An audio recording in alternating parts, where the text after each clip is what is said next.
What's up everybody, my name is Keegan with Sandpiper and today I'm going to show you our 3330 BH. So one of the really cool features about this floor plan is going to be there is no door side slides. So if you've got a permanent spot, it's a really good addition, or if you want to maximize the space you have underneath your awning, we put your speakers and we also put a mini reefer outside, so that way all your space should be contained right here. Another really cool feature we do is the more ride step with the strut. So this step is super light and it's super stable when you're going up into your coach. So like most of our bunkhouses, our 3330 BH is going to have a queen bed. We've got dual 15K ACs, one in your bedroom, one in the rear living room to keep you guys cool. And you can see we've got a huge wardrobe slide so that way you guys can fit all the clothes you need.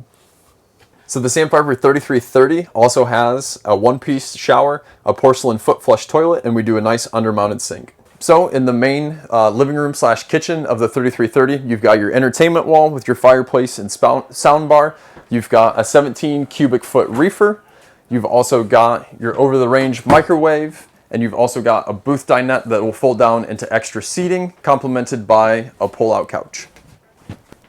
So as you can see, the rear room is going to be the bunkhouse of this floor plan. We've got a nice little fold down loft right here.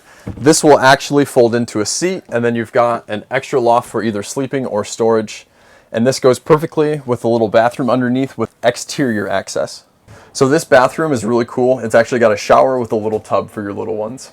Once again, I'm Keegan from Sandpiper. Thanks for watching. If you guys got any questions about the 3330 BH, hit us up on Facebook or check out our website.